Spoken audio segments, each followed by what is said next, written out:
Secretarial practice is basically a theory subject. ये optional subject होता है, तो सबका एसपी रहेगा ऐसे नहीं.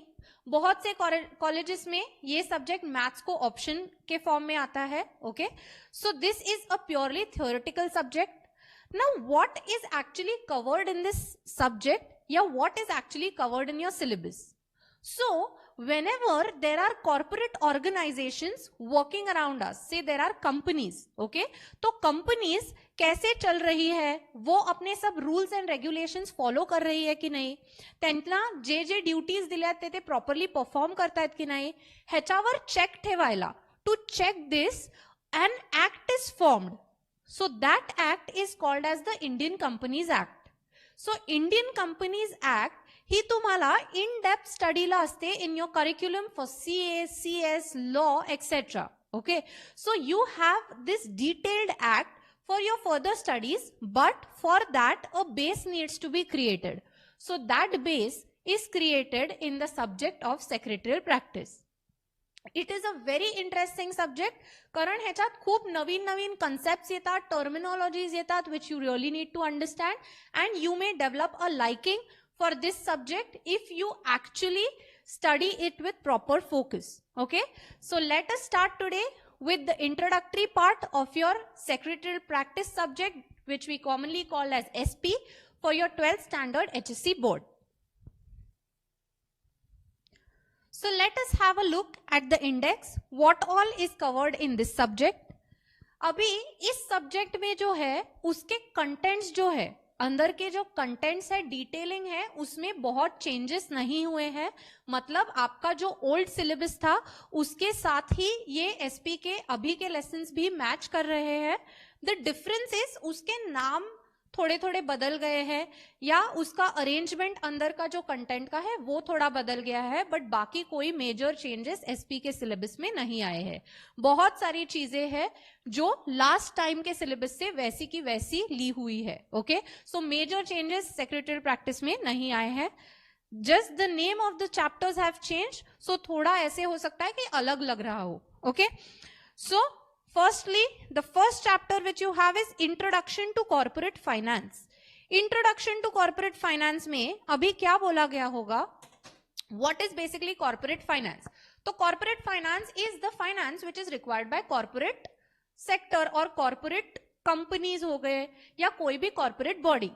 अभी उनको finance मतलब क्या, पैसे क्यों लगते हैं? Suppose you are running an organisation, तो आपको 2-3 चीजों के लिए पैसे लग सकते हैं. से आपको नया कोई वर्क सेटअप करना है, नई प्लांट मशीनरी खरीदनी है, आपको एग्जिस्टिंग बिजनेस में कोई एक्सपांशन करना है, या फिर आपको आपके डेली एक्सपेंडिचर करने हैं, सैलरी पेमेंट्स है, या फिर इलेक्ट्रिसिटी चार्जेस है, आपके प्रिंटिंग स्टेशनरी के कॉस्ट है, ये सब रोज के खर्चे आपको करने हैं.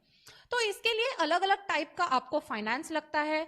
अभी आप जब फिक्स्ड एसेट लोगे तो लॉन्ग टर्म लोन लोगे, बट रोज के खर्चे करने के लिए छोटा सा एक शॉर्ट टर्म लोन भी बैंक से मिला 2-3 महीने के लिए, तो वो भी आप ले लोगे. तो ये कैसी चीजों के लिए कैसे लोन लिए जाते हैं, what type of finance may be required for what purposes, how is it to be raised, ये सब डील किया जाता है इंट्रोडक्शन टू कॉर्पोरेट फाइनेंस में.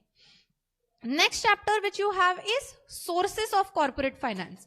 अभी पहले चैप्टर में ये तो बताएंगे आपको कि आपको लॉन्ग टर्म लोन लेना चाहिए कि शॉर्ट टर्म लेना चाहिए, थोड़े पैसे यूज करने चाहिए कि ज्यादा पैसे, ये तो सब इंट्रोडक्शन में बता देंगे.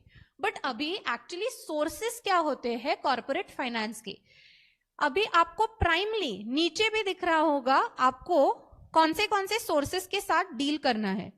तो ये कॉमनली है shares, debentures and you have deposits.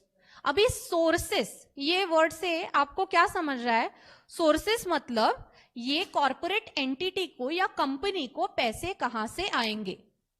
Normal अगर हम कॉमन इंसान हैं तो हम क्या बोलेंगे, जैसे हम अपने अकाउंट्स में देखते हैं, पार्टनरशिप फाइनल अकाउंट्स में देखते हैं, 2 चीजों से पार्टनरशिप को पैसे मिलते हैं. एक तो पार्टनर खुद दे रहा है, पार्टनर खुद कैपिटल इन्वेस्ट कर रहा है, दूसरा बैंक से बोरो कर रहा है. 2 चीजें तो हमको पता है, वो 2 चीजें तो यहां पक्का आएंगी.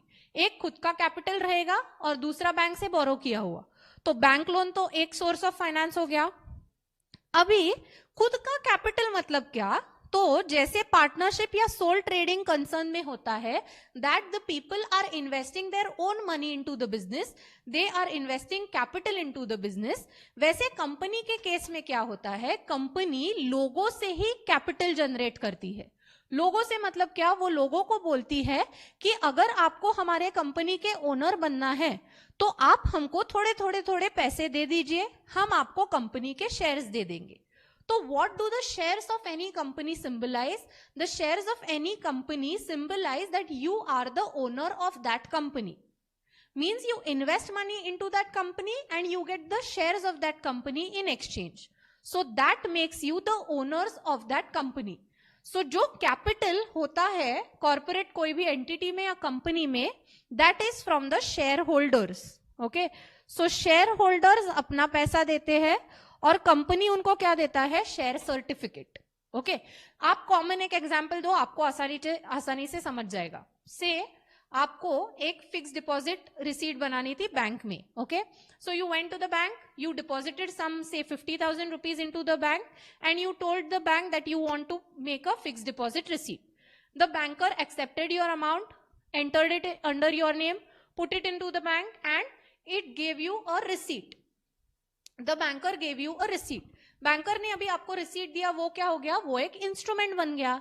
इंस्ट्रूमेंट पे क्या दिख रहा है, इंस्ट्रूमेंट पे दिख रहा है कि आपने बैंक को 50,000 रुपए दिए हैं, जो बैंक आपके 3 साल के लिए रखने वाली है, बाद में लौटा देगी। करेक्ट?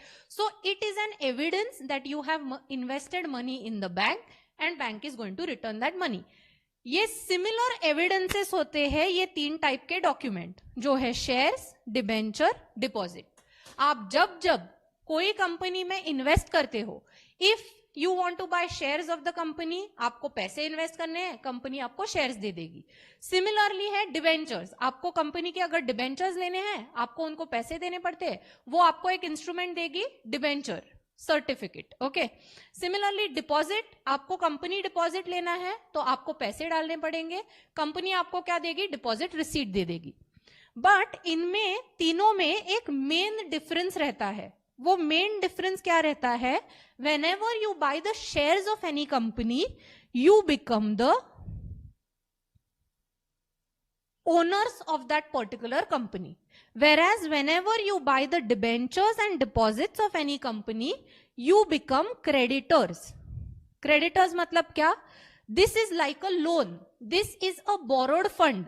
डिबेंचर होल्डर और डिपॉजिट होल्डर जो होते हैं वो ओनर नहीं रहते कंपनी के, वो कौन रहते हैं, they are the people who have finance the company, उनका पैसा कभी ना कभी लौटाना पड़ेगा कंपनी को। बट जो शेयर होल्डर्स रहते हैं उनका पैसा हमेशा के लिए कंपनी के पास रहता है, जब कंपनी बंद हो जाएगी तब जाके कंपनी उनका पैसा लौटा देगी। So they are owners and the others are creditors. तो ये दोनों नीचे के भी इंस्ट्रूमेंट्स है, शेयर की तरह वो भी दोनों इंस्ट्रूमेंट्स है, but they are debt instruments. Debt मतलब लोन, लोन दिया हुआ है ये डिबेंचर होल्डर या डिपॉजिट होल्डर्स ने कंपनी को, और कंपनी ने उनको डिपॉजिट सर्टिफिकेट या डिबेंचर सर्टिफिकेट दिया है। ओके, ये डिटेल में हम सब बाद में डिस्कस करेंगे, मैंने जस्ट हाईलाइटेड आपको पॉइंट्स बता दिए। So these are the various sources of corporate finance. तो ये लेसन में भी ये सब कवर होगा।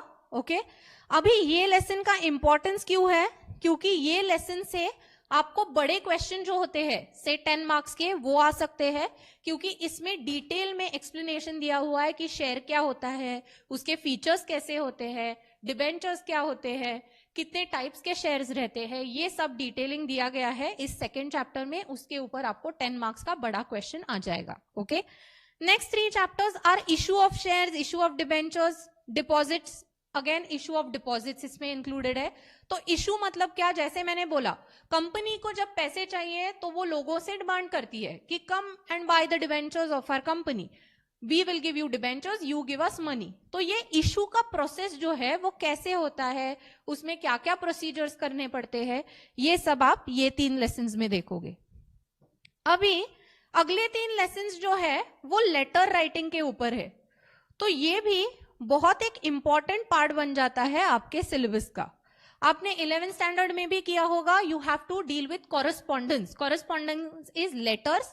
लेटर्स आपको 12th स्टैंडर्ड के बोर्ड एग्जाम में 5 और 10 मार्क्स दोनों के लेटर्स आते हैं, ठीक है। सो लेटर्स के चैप्टर्स आपको बहुत अच्छे से करना बहुत जरूरी है। अभी कॉरेस्पॉन्डेंस किस किस के साथ? मेंबर्स के साथ। मेंबर्स मतलब कौन? जो शेयर होल्डर्स है उनके साथ। डिबेंचर होल्डर्स मतलब जिन्होंने आपके कंपनी के डिबेंचर्स लिए। डिपॉजिटर्स मतलब जिन्होंने आपकी कंपनी डिपॉजिट लिए हुए हैं। तो उन तीनों के साथ आपको कैसे कैसे कॉरेस्पॉन्डेंस करना पड़ता है, अलग अलग टाइप्स के लेटर्स कौन से लिखे जाते हैं उनको, ये आपको ये 3 लेसन में कवर होगा। Next is depository system. ना depository system is basically a very very interesting concept. मैं आपको अभी समझा दूंगी तो शायद आपको थोड़ा कंफ्यूजन हो जाएगा, इसलिए हम लेसन के लिए वो पेंडिंग रखते हैं। जब हम लेसन करेंगे ना तब डिटेल में बहुत अच्छे से, बहुत इंटरेस्टिंग लेसन है। इसमें सब शेयर्स के बारे में, शेयर्स कैसे इशू होते हैं पब्लिक को, how do you deal on stock exchanges. तो ये जो दोनों लेसन आपके सामने हैं, एक तो depository system and stock exchange, ये बहुत बहुत इंटरेस्टिंग होने वाले हैं। तो इसमें हम डिटेल में तब पूरा फोकस डालेंगे। Next is dividend and interest. Dividend मतलब क्या? अभी जो लोगों ने कंपनी के शेयर्स लिए हुए हैं, ओके, उनको कंपनी को कुछ रिटर्न देना पड़ता है। जैसे हम बैंक में फिक्स डिपॉजिट रखते हैं तब हमको इंटरेस्ट मिलता है, करेक्ट। वैसा ही इंटरेस्ट किसको दिया जाता है? Interest is given to debenture holders and depositors. And dividend किसको दिया जाता है? डिविडेंड दिया जाता है शेयर होल्डर्स को, okay. So the payment which is made to the share holders is called as dividend. और इंटरेस्ट किसको दिया जाता है? डिबेंचर होल्डर या डिपॉजिट को, because they have invested money or they have kept money with the company. Next financial market. अभी ये securities जो हमने डिस्कस किए इनको बोला जाता है सिक्योरिटीज, ओके। सो ये सब सिक्योरिटीज जहां पे ट्रेड होते हैं, मतलब कोई इंसान बेचता है, कोई इंसान खरीदता है, कंपनी बेचती है, लोग खरीदते हैं, या आपस में लोग एक दूसरे को सेल करते हैं, ये सब जहां पे होता है, ये कोई ऐसे फिजिकल भाजी मंडी टाइप मार्केट नहीं है, that is a financial market, okay. So wherever the securities are being traded, that market is called as financial market, okay. Company के शेयर्स, अभी कंपनी लोगों को बेच रही है, लोग आपस में शेयर्स बेच रहे हैं, ये सब क्या होता है, कहां पे होता है? That takes place in the financial market. Stock exchange आपने देखा होगा टीवी पे, स्टॉक मार्केट ऊपर गया, नीचे गया। So what is that? ये stock exchange, because shares are being bought और sold through the stock exchanges. So stock exchange भी क्या होता है वो हम डिस्कस करने वाले हैं in the lesson number 12. So these are all the lessons which you have in your secretarial practice curriculum. I hope you are clear with the basic introduction. हम पहला